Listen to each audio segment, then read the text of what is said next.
Eu agradeço a oportunidade de participar de mais um Congresso Brasileiro de Arborização Urbana e agradeço também a presença de todos aqui. É bom ver um auditório com tantas pessoas interessadas numa atividade que é de fundamental importância para a qualidade de vida das cidades onde moram cerca de 80% dos brasileiros. Eu parabenizo também o Ramiz e toda a equipe envolvida na organização de um congresso. Não é fácil, é muito difícil fazer isso, e eu tenho certeza que não foi nenhuma nem duas vezes que você acordou no meio da noite pensando em providências que tinham que ser tomadas no dia seguinte. Mas é emocionante, dá um nível de adrenalina satisfatório, né? Todo dia uma árvore é podada, ao menos uma árvore é podada em cada um dos 5.800 municípios do nosso país. Pelo menos uma.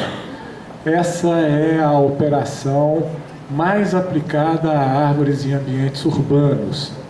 E por uma razão básica muito simples.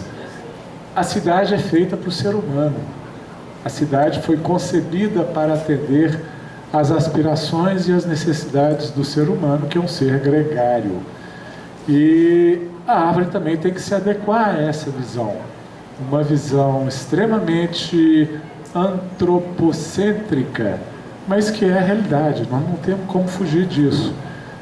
Então, talvez a melhor maneira de nós contribuirmos é ensinando, buscando boas formas de fazer a poda de maneira que ela atenda à necessidade desses seres humanos, comprometendo o mínimo possível a qualidade, a sanidade e a longevidade das árvores.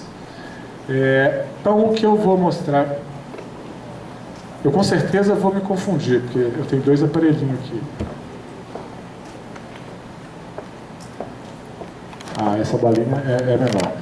Então, o que nós vamos conversar aqui hoje é sobre algumas práticas de manejo conforme nós estamos desenvolvendo na Associação Brasileira de Normas Técnicas, tendo por base alguns trabalhos já desenvolvidos em outros países. Então, antes de mais nada, eu gostaria de apresentar novamente a Sociedade Internacional de Arboricultura, que é uma organização fundada em 1924 por profissionais ligados ao cultivo de árvores em ambientes urbanos e cuja missão é, através da pesquisa, tecnologia e educação, promover a prática profissional da arboricultura e fomentar o reconhecimento mundial do valor e do benefício das árvores. E essa política, essa missão da AEC traz em si algumas coisas importantes, né? Dentre elas, a prática profissional da arboricultura. A arborização urbana não é coisa de leigo, é coisa para profissional, e o Joaquim já falou alguma coisa a respeito disso aqui. Outra coisa é o reconhecimento mundial do valor e do benefício das árvores. A árvore não é adorno, a árvore é um componente da paisagem urbana, é parte da infraestrutura de uma cidade. Muitas pessoas não gostam muito de chamar a árvore de infraestrutura, mas se nós considerarmos os benefícios que elas proporcionam às cidades e às pessoas que vivem nela, nós vamos ver que ela faz parte de um conjunto de elementos que proporcionam a vida nas cidades. Então, se nós tratarmos a árvore de forma profissional, se nós tratarmos árvore ou a arboricultura como uma cadeia de negócios, eu tenho a convicção de que nós teremos árvores melhores, mais bem cuidadas, mais longevas, que vão prestar mais benefício para as nossas comunidades. Em suma, árvore é tudo de bom. Opa, pisei aqui no acelerador.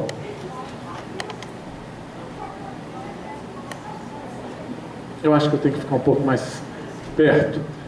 Nós estamos trabalhando também com a Associação Brasileira de Normas Técnicas.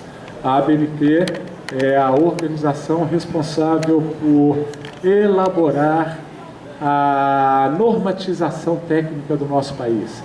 A ABNT é muito atuante. Se hoje nós temos aqui uma estrutura dessa, essa estrutura civil, eu te garanto que pelo menos 50 normas da ABNT foram aplicadas na construção desse edifício. E essas normas garantem ou auxiliam a garantia de que haverá qualidade nos serviços prestados e nos produtos produzidos. Então, a ABNT, ela é responsável pela normalização técnica, representa o nosso país em diversos fóruns internacionais de qualidade de serviços e produtos, e é através dessa organização que nós estamos desenvolvendo uma série de normas chamadas de normas de manejo de arborização, da qual a poda é um capítulo. Então, uma norma surge a partir de uma demanda da sociedade, entra na pauta do Programa de Normalização da ABNT, é elaborado um projeto de norma. Esse projeto de norma é elaborado por uma equipe de profissionais ligados àquele tema. Esse projeto de norma é submetido à consulta nacional. Caso aprovado, se transforma em uma norma publicada, e caso não aprovado, volta para esse mesmo grupo de trabalho que vai fazer as adequações necessárias até torná-la uma norma de consenso em toda a comunidade a qual ela se aplica. No escopo de trabalho, nós estamos desenvolvendo uma norma de poda, que foi aprovada dia 4 de novembro. Requisitos de segurança é a próxima da pauta. Ainda teremos normas de adubação, sistema de suporte para a árvore, proteção de árvore em novos loteamentos em construções civis, plantio, transplantio, avaliação de árvores de risco. Deixou de ter essa interrogação e passou a ser a próxima da lista depois da segurança. Manejo integrado de vegetação em faixa de passagem, instalação de para-raios em árvores também podem ser tomos dessa série de normas de manejo de vegetação. Mas algumas coisas importantes no processo de elaboração de norma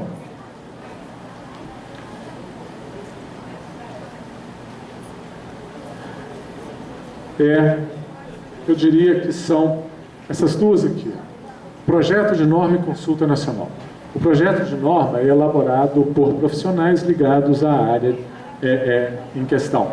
No caso das normas de manejo de vegetação, tem uma equipe que representa setores como o setor elétrico, a administração pública, o setor acadêmico, a Sociedade Brasileira de Arborização Urbana está representada lá. Enfim, o que se busca é a participação mais ampla possível da sociedade, de forma que a norma atenda aos requisitos necessários ou às expectativas desses setores. E... Opa! Agora ele está indo. Agora eu aprendi. Bom. Agora sim. Bom... Então, no que diz respeito à norma de poda, o que nós buscamos é um documento que permita aos profissionais ligados ao manejo de arborização especificar trabalhos para a realização de podas. É muito comum, eu estou certo que todos vocês aqui que lidam com arborização e lidam com poda, já passaram pela situação de ouvir assim, essa árvore foi mal podada. Por que ela foi mal podada? Porque eu acho que ela foi mal podada. Mas foi mal podada porque o que está ruim na poda? Eu não gostei da poda. Isso acontece muito. E uma norma, uma das funções dela é justamente ser um documento de referência que descreve as práticas que devem ser adotadas, no caso, com a poda de árvore. De forma que, eu acho que essa árvore foi mal podada. Por que ela foi mal podada? Porque ela está em desacordo com o item 3.4.5.2 da NBR tal. Opa, aí já mudou de figura. Já existe um documento de referência que nos diz o que é uma boa prática de poda e o que não é uma boa prática de poda.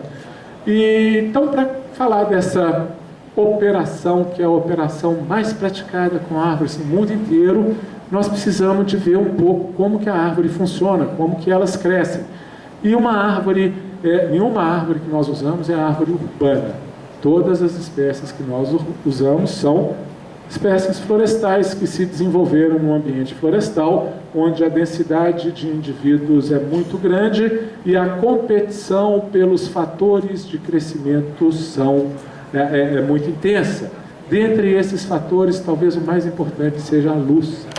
A luz é o maior regulador de crescimento de árvore.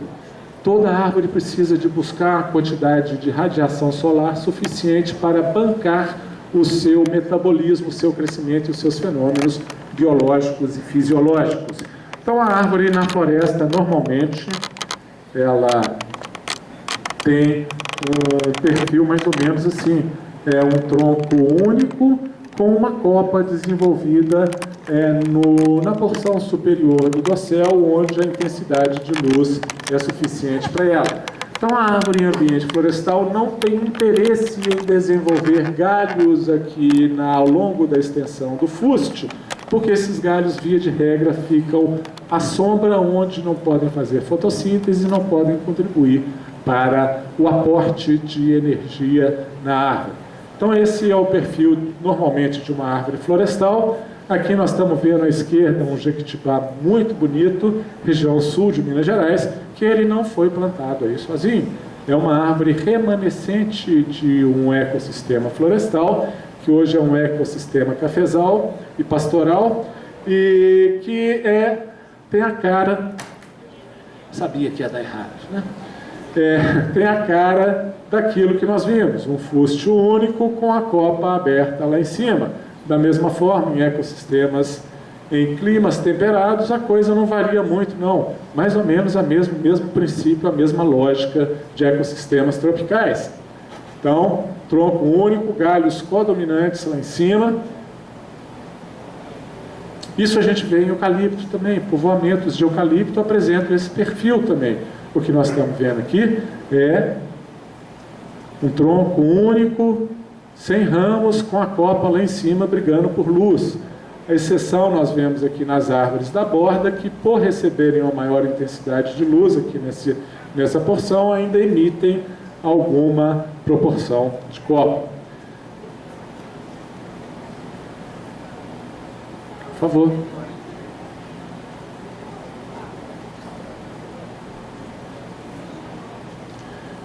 Esse mesmo eucalipto, quando plantado sozinho, sem competição, ele já apresenta um formato de copa diferente, com galhos se formando ao longo de todo o fuste, ao longo de todo o tronco, muitas bifurcações, enfim, o padrão, a cara da árvore é completamente diferente, dependendo do ambiente onde ela se encontra. E é justamente isso que nós exploramos, é um dos aspectos de árvore que nós exploramos para a arborização urbana. A diversidade de formas que nos permite obter ambientes bonitos como esse que a gente vê à esquerda, como essa praça que a gente vê aqui, essa figueira. Enfim, é um dos artifícios que os profissionais usam para lidar com isso.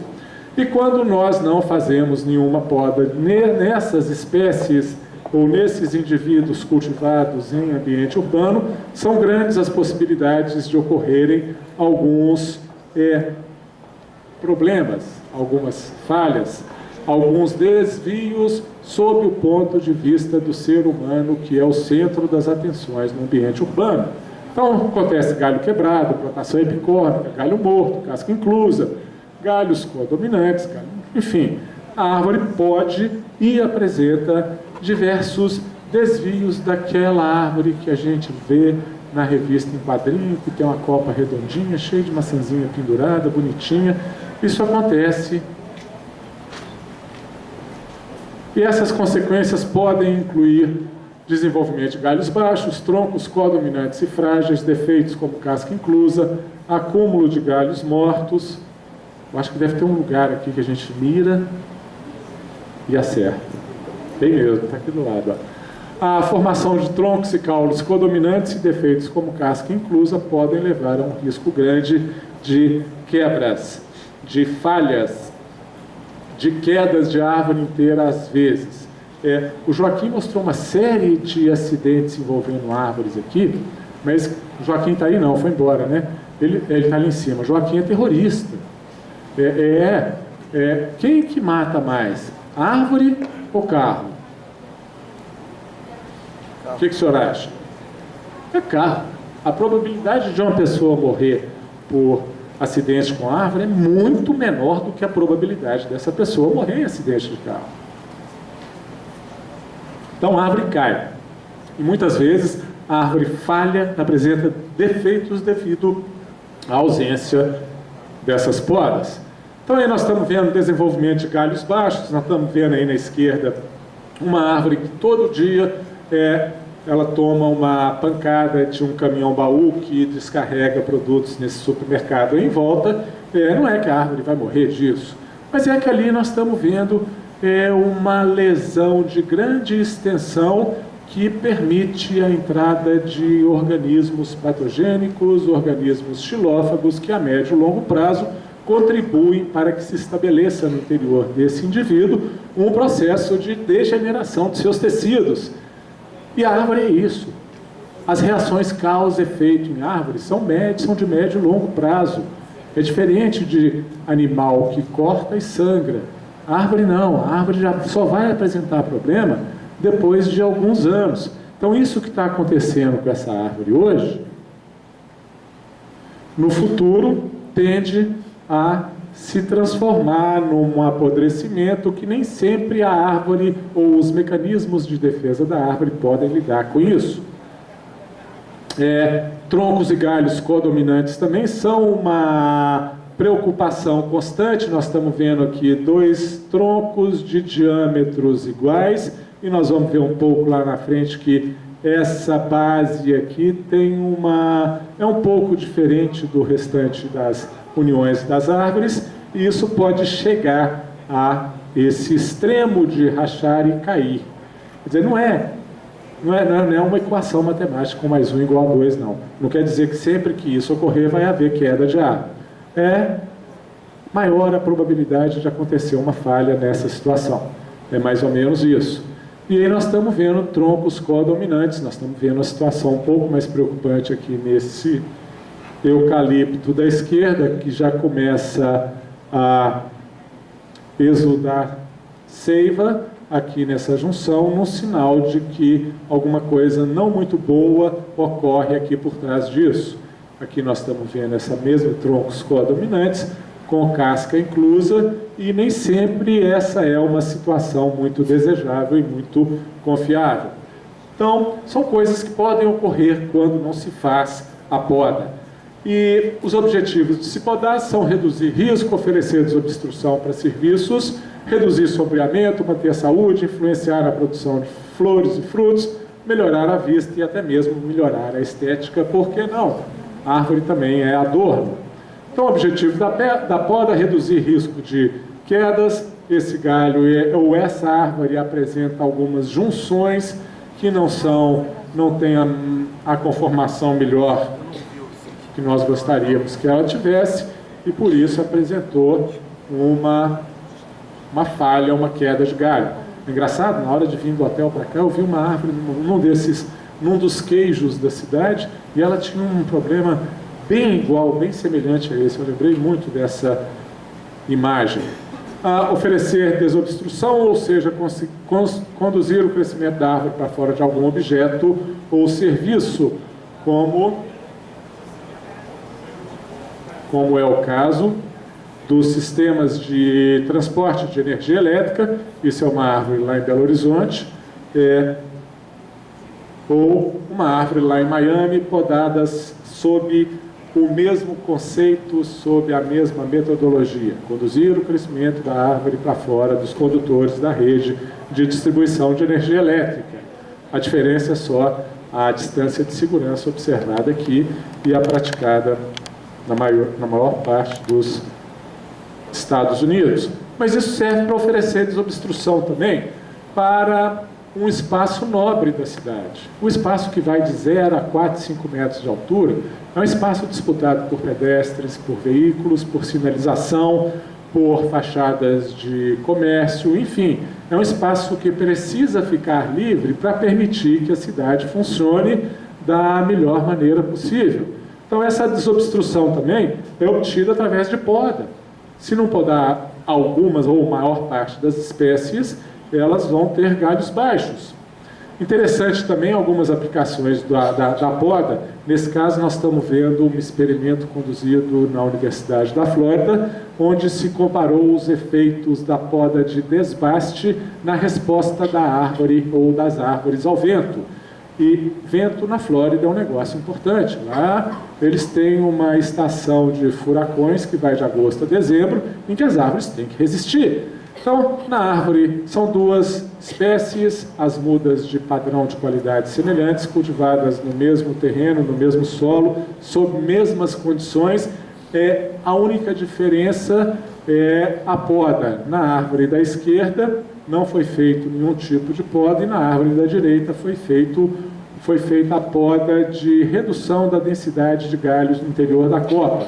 Então, essas árvores foram submetidas a ventos artificiais de até 120 km por hora, e o que nós vemos é que uma tomba e a outra não tomba. A da esquerda, tem um efeito de vela maior do que a da direita. Na esquerda, a árvore não consegue, ela retém o vento e por isso ela tomba. Na árvore da direita, o vento passa pelo interior da copa da árvore sem causar muito transtorno. Então, é esquisito, mas ajuda, né? A poda de formação, o Joaquim falou isso aqui, e eu reitero, endosso e comungo com o Joaquim nessa orientação. Poda de formação é a melhor poda que nós podemos fazer para uma árvore. É dotar a árvore de uma estrutura que lhe permita encarar esses estresses, essas forças às quais elas são submetidas e serão submetidas ao longo de toda a sua vida. Se ela tiver uma boa estrutura, o Joaquim falou aqui, você usou a expressão biodinâmica, é biodinâmica. A árvore é um edifício, é uma edificação, pelo menos em termos de respostas aos esforços mecânicos, ela é uma edificação. Só que em vez de ser feita de concreto, de tijolo e de aço, ela é feita de celulose, é feita de lignina, é feita de outras substâncias, mas se comporta normalmente. Então, se nós pudermos... deixa eu esconder essa caneta aqui, que eu tenho certeza que nunca mais vou pegar. E vou esconder os óculos também, que aí só me sobra o apontador no bolso, aí não tem erro, né? Se eu errar também, por favor, né? O que se preconiza hoje é uma forma que tenha um tronco único, líder, com galhos estruturais bem distribuídos ao longo desse tronco, de forma que nós tenhamos junções ou forquilhas que sejam confiáveis e que resistam aos esforços mecânicos aos quais a árvore será solicitada. Mas nem só a poda resolve os problemas, nós precisamos de começar direito. Nós começamos direito com escolha da espécie mais adequada para o local de plantio, uma muda bem formada, bem resistente, plantada numa cova ou num berço ou num buraco que tenha dimensões e estrutura física suficiente para permitir o bom desenvolvimento das raízes e, consequentemente, da árvore. Manter a saúde da árvore também, muitas vezes a limpeza da copa pode contribuir para a manutenção da saúde das árvores, né? Então a poda pode ser uma alternativa para controle de pragas e doenças. Nós só não podemos esperar que as pragas e doenças se alastrem por toda a copa da árvore para fazer a poda. Nesses casos, muitas vezes as podas podem ser de grande intensidade. E é aquela história, né? O remédio matou o paciente. Pode chegar a esse ponto. Influenciar na produção de flores ou frutos, né? Pode influenciar no número, no tamanho dos frutos. Muitas vezes é mais interessante se podar flores ou remoção de inflorescências a fim de se evitar a formação dos frutos. No caso de Lênia, por exemplo, é uma operação. Zé Carlos, você trabalha em qual regional de Belo Horizonte? Na Regional Centro, nós temos muito problema lá em Belo Horizonte com essa espécie. Ela tem um fruto grande e pesado, e esse fruto cai. E é uma região muito movimentada da cidade, o risco dele cair em cima de alguém ou de alguma coisa é alto. Então, esses frutos precisam de ser colhidos através de poda, né? Isso pode acontecer com as mangueiras também. Muitas vezes tem que se fazer remoção. Belo Horizonte também tem problema desse, numa avenida próxima à Avenida das Vilênias, a avenida toda cheia de mangueira, todo ano tem que fazer colheita de manga. Agora tem gente que gosta, cidade de Belém é cheia de mangueira e ninguém vai tirar as mangueiras, ninguém poda, ninguém tira, né? E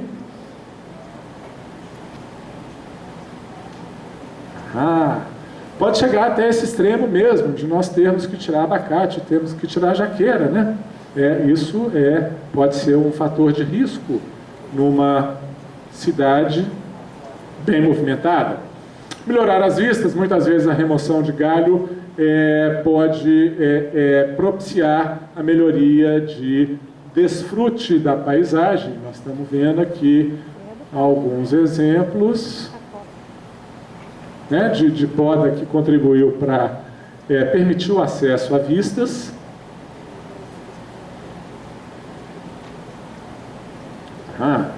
Melhorar a estética, a árvore tem que ser bonita também.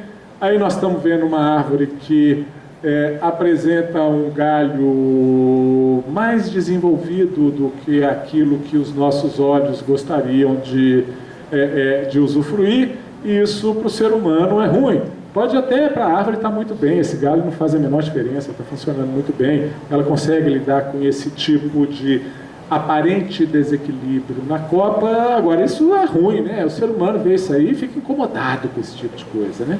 Então tem que fazer a poda para melhorar a estética da árvore. Agora ficou bonitinha, linda, né? E aí nós entramos naquela figurinha que o Joaquim já mostrou e que eu gostaria de definir poda. Às vezes a gente vê definições de poda do tipo assim: poda é a remoção seletiva de galhos visando obter a melhor conformação da copa a fim de atender às necessidades. Blá, blá, blá. Eu acho que não. Eu acho que podar é cortar galho. Essa é a definição de poda. Nós cortamos galho. Podar bem é cortar o galho certo, com a ferramenta adequada, usando a técnica correta de corte de galho. E para fazer a técnica correta, é preciso conhecer um pouco essa região da árvore, que é extremamente interessante. E a coisa funciona assim: quando galhos permanecem pequenos em relação ao diâmetro do tronco, um colar inchado se desenvolve na sua base. O colar é formado pela sobreposição e deformação de madeira do tronco e dos galhos. A madeira sobreposta forma uma união firme. Dentro do colar, na maior parte das árvores, há uma barreira química única chamada de zona de proteção do galho. Sua função é retardar a disseminação de organismos decompositores dentro do tronco. E é por isso que se preconiza a forma da árvore como um tronco único, ao qual estão ligados os galhos que formam a estrutura dessa copa. Porque se nós temos um tronco único, com galhos que permanecem pequenos em relação ao diâmetro desse tronco, nós vamos conseguir isso aqui, que é o colar, que é uma obra de bioengenharia, que garante uma união robusta, segura, difícil de ser rompida pelas adversidades e pelos fenômenos de clima que a árvore encara. Então, vamos tentar de novo. Foi. Nós estamos vendo aqui a zona de proteção do galho e nós podemos ver aqui essa região mais escura, que é uma região onde há deposição de substâncias químicas, principalmente do grupo dos terpenos, que ajudam a proteger a árvore da infestação de fungos. E aí nós estamos vendo por fora como é essa maravilha. Aqui nós temos um galho sendo rejeitado, aqui nós temos um colar, e aqui não vai haver, ou é pequena a possibilidade de que haja penetração de fungos, porque a árvore ao longo do tempo se preparou para rejeitar esse galho que não era mais funcional. Isso é uma espécie lá na América do Norte, e essa aqui é uma espécie aqui no sul do Brasil, no sul de Minas, melhor dizendo, e nós vemos que o fenômeno é o mesmo. A maneira como as árvores evoluíram e aprenderam a lidar com a perda de galhos é mais ou menos a mesma. E se podar é cortar galho, nós precisamos de aprender com elas e copiar o que elas fazem espontânea e naturalmente. Então esse colar é a primeira pergunta da prova. Sempre cai na prova de poda o que é colar e para que ele existe. Então guardem esse nome, porque ele vai cair. E nós vemos aí situações em que as árvores conseguem trabalhar bem no que diz respeito a forquilhas. Forquilhas boas são forquilhas abertas, ângulos de até 90 graus são satisfatórios, e forquilhas menos confiáveis são forquilhas apertadas. E aí nós estamos vendo uma ilustração de o que é o tal do colar. É a deposição ano a ano de madeira do tronco sobre o galho, garantindo esse reforço estrutural que permite a sustentação dessas estruturas. Aí temos algumas ilustrações, mas aqui essa imagem é muito legal. Essa imagem mostra a deposição anual de madeira do tronco sobre a base do galho, e isso aqui é que garante a robustez dessa junção. Haja engenharia civil e engenharia mecânica para copiar isso aqui. É muito legal esse fenômeno. Se o colar for removido ou seriamente danificado, a podridão pode chegar mais facilmente à madeira do tronco e trazer problemas. Quando dois caules de tamanho aproximadamente iguais surgem de uma mesma junção, há pouca madeira sobreposta. O resultado é uma união mais frágil. Então essa é a questão séria envolvendo troncos codominantes ou troncos de diâmetro semelhante que surgem de um mesmo ponto. Nem sempre existe o colar, ou quase nunca existe esse colar, ou esse reforço estrutural, e nem sempre essa união ela é confiável. Quer dizer que nós vamos cortar todo o tronco codominante que existe? Não. Aí a experiência, o bom senso e o conhecimento do profissional que avalia essa árvore são fundamentais para se determinar a melhor maneira de conduzir a árvore. E o apodrecimento pode entrar quando um caule é removido, pois não há zona de proteção do galho na base de um tronco codominante. Quando nós temos, então, o fenômeno da casca inclusa, a situação é um pouco mais complicada. A casca inclusa fica presa e encravada dentro da união quando dois caules crescem e se desenvolvem. Então, nós estamos vendo aí troncos codominantes em que a casca de um fica presa junto à casca de outro e há uma compressão desses tecidos, como nós estamos vendo aqui, podendo levar até a falha da árvore, a rachadura desse tronco, e isso coloca ou pode colocar em risco pessoas, estruturas, serviços. Por favor, obedece. Parece até minha esposa, só obedece quando ela quer. Brincadeira, viu, gente? Não é sério, não. Aí nós estamos vendo outras ilustrações de casca inclusa. Muitas vezes isso leva à necrose de tecido na base dos galhos, ao estabelecimento de processos de decomposição ou de apodrecimento dessa madeira, e daí isso só reforça a importância de termos a poda de formação, no sentido de dotarmos a árvore de apenas um tronco dominante sobre e ao longo do qual estejam distribuídos bem equilibradamente os galhos estruturais da árvore, para evitar esse tipo de situação desagradável que é ilustrada através desses cortes longitudinais na esquerda e desse corte acidental na direita. Isso é casca inclusa.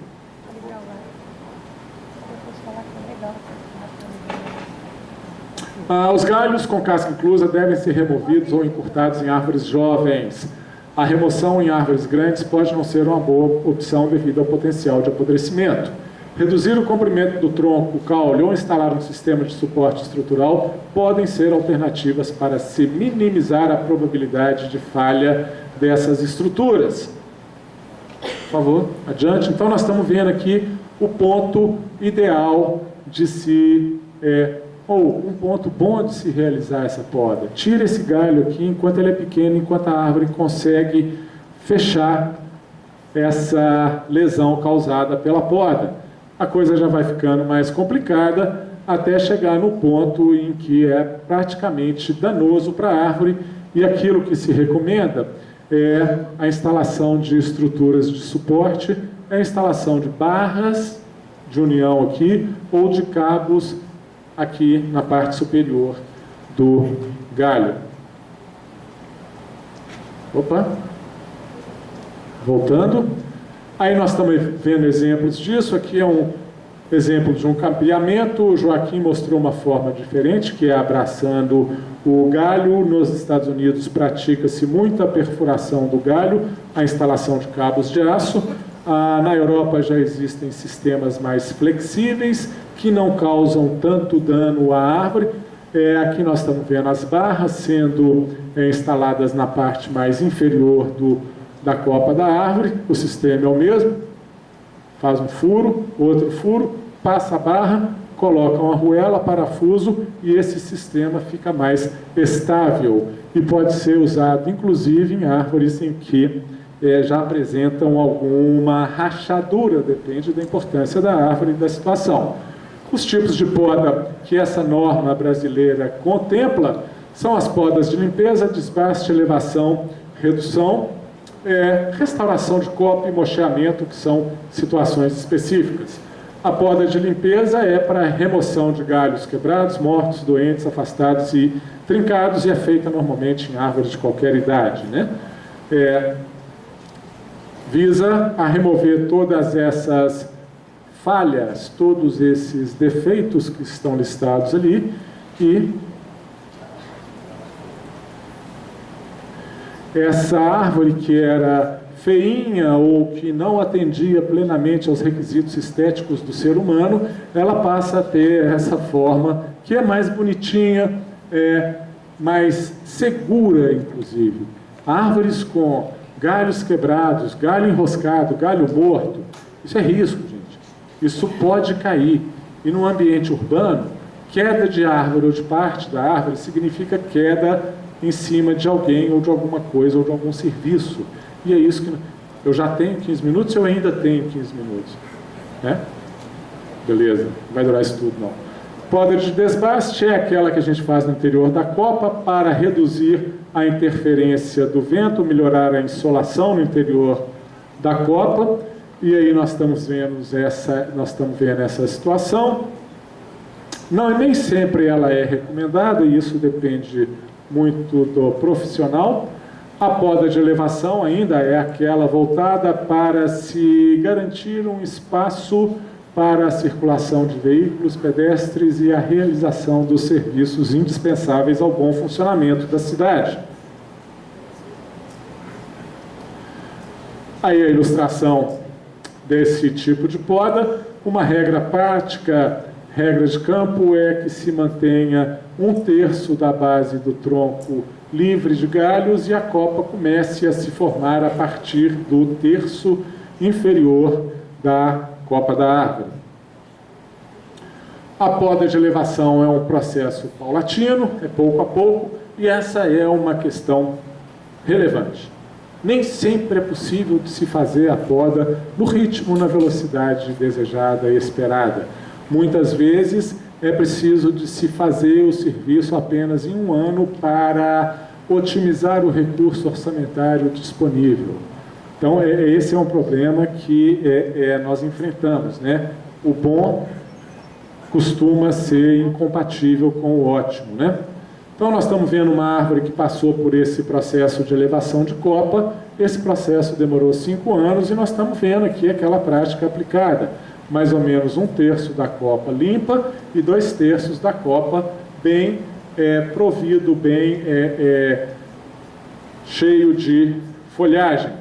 A poda de redução é a remoção seletiva de galhos e caules para diminuir a altura ou a largura de uma árvore ou arbusto, para minimizar risco de queda, reduzir peso, desobstrução de redes elétricas, remover vegetação em edificações e outras estruturas, melhorar a aparência da planta. Reiteramos e frisamos que devem ser adotados cortes de redução e não cortes de destopo. O Joaquim mostrou aqui algumas árvores que foram destopadas e que, infelizmente, é uma prática que ainda vigora em muitos lugares do país. Recentemente, nós estamos tendo ainda um certo clima de debate com uma prefeitura na área de concessão da empresa onde eu trabalho, porque eles exigem que nós façamos destopo das árvores, e nós estamos falando com eles que nós não vamos fazer, porque isso é ruim. E os caras juram de pé junto que nós estamos errados de tentar fazer poda direcional. Então, o que se recomenda normalmente é, quando é preciso reduzir, eu preciso de tirar esse galho que está de gravata aqui, por alguma maneira, uma razão qualquer, o que eu devo fazer é traçar uma linha imaginária aqui sobre a crista do galho. Crista de galho é onde duas cascas se encontram. Traço uma linha imaginária de 90 graus com o galho que eu pretendo tirar e a linha de corte vai ser essa bissetriz entre as duas linhas imaginárias. Isso quer dizer que quando o senhor for podar a árvore da próxima vez, for fazer um corte de redução, o senhor deve levar um transferidor para medir esse ângulo. Viu? Ferramenta de poda, transferidor. Mentira, né, gente? E outra recomendação prática é que o galho a ser cortado, o galho deve ser cortado junto a outro, que tenha no mínimo 1/3 do seu diâmetro. Então, isso é regra prática. Decorrente da observação pelo ser humano ao longo de muitos anos, e isso está na nossa norma de poda, isso está lá. Viu? Aí, no caso de redes de energia elétrica, o que se faz é esse tipo de corte de redução. Os galhos são cortados junto à crista e diminui a probabilidade, a possibilidade de que haja rebrota. E o crescimento da árvore é direcionado para fora dos condutores da rede de energia elétrica. Se nós fizermos os cortes de destopo, como ilustrado na imagem da direita, o que vai ocorrer é a emissão de uma grande quantidade de brotos epicórmicos que crescem muito rápido, que são muito mais numerosos do que os galhos anteriores, são presos de uma forma muito frágil na sua inserção. Isso quer dizer que se antes ali em cima nós tínhamos 1, 2, 3, 4, 5 problemas, hoje nós temos 1, 2, 3, 4, 5, 6, 7, 8, 9, 10, 11, 12, e assim. Então esse galho cresce muito, cresce rápido e é mal fixado aqui nessa junção. O risco que ele oferece de queda posteriormente é muito maior. Eu costumo brincar e dizer que esses galhos são presos com cuspe ali na sua inserção. E a poda de formação, que é a remoção de caules e galhos vivos para influenciar a orientação, espaçamento, taxa de crescimento e força de fixação, tamanho final. Então essa é a poda ideal, é a poda que toda árvore gostaria de ter. Aí foi mal, né? Desculpa. O que se busca com essa poda é aquele ideótipo de árvore, tronco único e com galhos bem distribuídos ao longo de sua extensão, com junções bem rígidas, reforçadas e bem espaçadas, bem equilibradas. E, mais uma vez, é uma questão delicada, porque pode demorar até 20 anos e nem sempre nós temos como voltar numa mesma árvore a cada ano ou a cada 2 anos para fazer essa poda. Mas talvez nós possamos repensar essa história. Se nós fizermos essa poda de formação, se nós voltarmos nessa árvore anualmente que seja e fizermos a remoção de pequenos galhos, galhos de pequeno diâmetro, será que ao longo de toda a vida da árvore isso não vai economizar dinheiro em vez de gastar mais dinheiro? Será que essa árvore, se for podada, se tiver essa poda de formação ao longo de sua vida jovem ou ao longo da fase jovem de sua vida, não vai economizar dinheiro mais na frente em termos de remoção de galho grosso, risco, remoção da própria árvore, má formação, enfim.